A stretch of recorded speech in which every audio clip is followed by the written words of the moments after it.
Mark, hectic Christmas schedule coming up. The squad as thin as it has been. How do you approach this and the rest of the games over the festive time?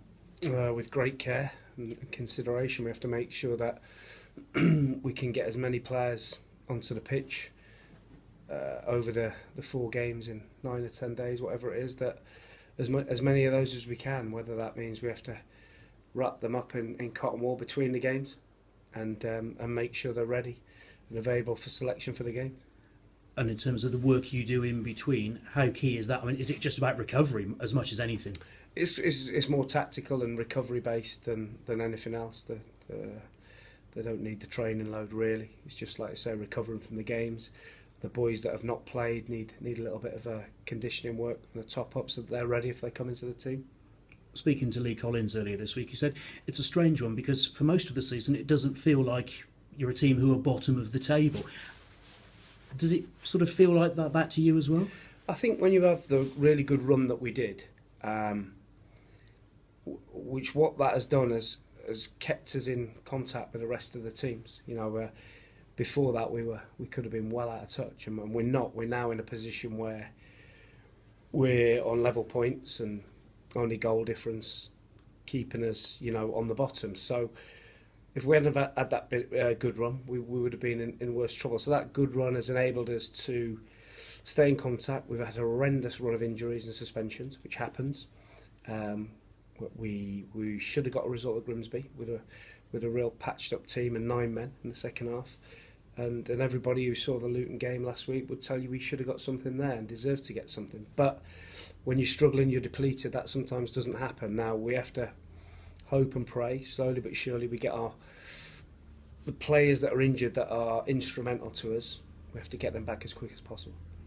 And I suppose it's the players coming back from suspension. I think you got Dale Bennett back this week, haven't you? So how much of a difference does he make? He does, but obviously I think Dale realises now that he can't be as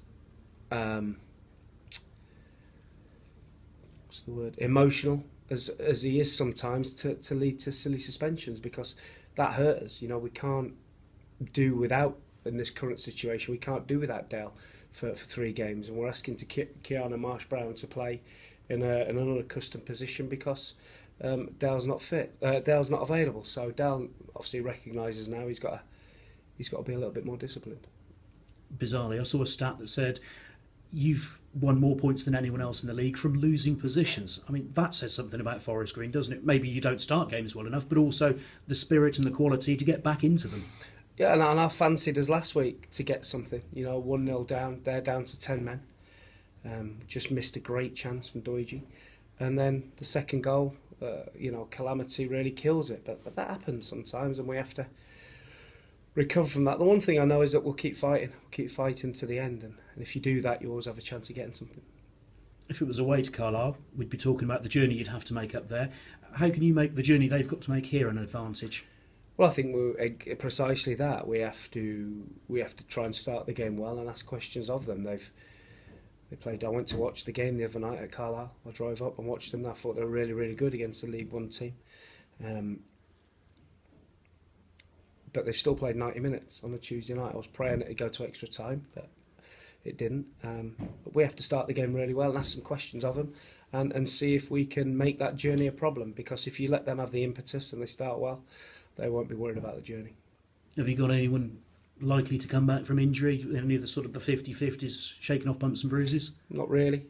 We're still struggling and with numbers, but we're going to give it a right go again tomorrow. And we hope that over the Christmas period we get Osborne back, who's been the main loss for us.